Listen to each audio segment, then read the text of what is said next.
நண்பா தளபதி தொண்டர்களே எல்லாத்துக்குமே வணக்கம். எப்பா சிவகார்த்திகேயன் என்னையா வேலை பார்த்து வச்சிருக்கேன்ற மாதிரி சிவகார்த்திகேயன் பண்ணியிருக்க ஒரு சம்பவம் தான் வந்து இப்போ சோசியல் மீடியாவில் வந்து ரொம்பவே வைரலாக வந்துட்டு இருக்கு. அதாவது சிவகார்த்திகேயனை வந்து நம்ம போட்டு அடிச்ச அளவுக்கு வந்து யாருமே அடிச்சிருக்க மாட்டாங்க. பராசக்தியில் வந்து பரிதாப சக்தியாக ஆயிட்டாரு. ஏன் அப்படின்னா பராசக்தி வந்து நம்ம தளபதி விஜய்க்கு எதிராக ஜனநாயகனுக்கு எதிராக வந்து படத்தை வெளியிடுவோம் அப்படின்னு ரெட் ஜெயன்ட்ஸ் அண்ட் திமுக அப்படி இவங்கெல்லாம் சேர்ந்து தான் வந்து அந்த படத்தை வந்து ப்ரமோட் பண்ணிட்டு இருந்தாங்க. வேற வழி இல்லை, அந்த படத்தோட கதாநாயகன் வந்து சிவகார்த்திகேயன் ஆளுங்கட்சியா அப்ப திமுக இருந்துச்சு. திமுக எதிர்த்து சிவகார்த்திகேயனாலும் ஒண்ணுமே வந்து பண்ண முடியாது. அவங்கள்ட்ட எதிர்த்து பேசுற அளவுக்கு வந்து அப்ப அவருக்கு தைரியமும் கிடையாது. 2026 திமுக தான் வரும் அப்படின்னு வந்து சிவகார்த்திகேயன் நினைச்சிருக்கலாம். அதனால வேற வழி இல்லாம சில விஷயங்களை வந்து பண்ணியிருந்தாரு. அன்னைக்கு ஏற்பட்ட நெகட்டிவிட்டி பெரிய அளவில் இருந்துச்சு. அதனாலே பராசக்தி வந்து படுதோல்வி சக்தியாகி அந்த படம் மிகப்பெரிய டிசாஸ்டர் வந்து ஆயிருந்துச்சு.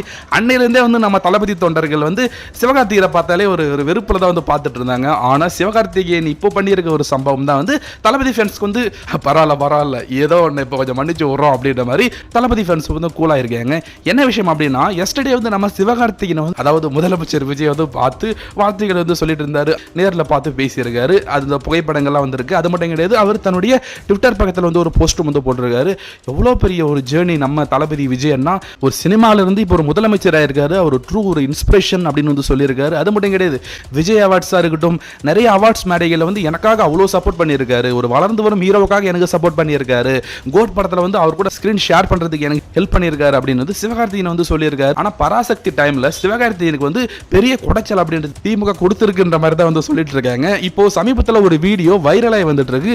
அந்த ஒரு வீடியோல வந்து ஸ்டாலின் வந்து பண்ணியிருந்தாரு இல்லைங்களா, அது கூட நம்ம தளபதி வச்சு செஞ்சிருந்தாரு.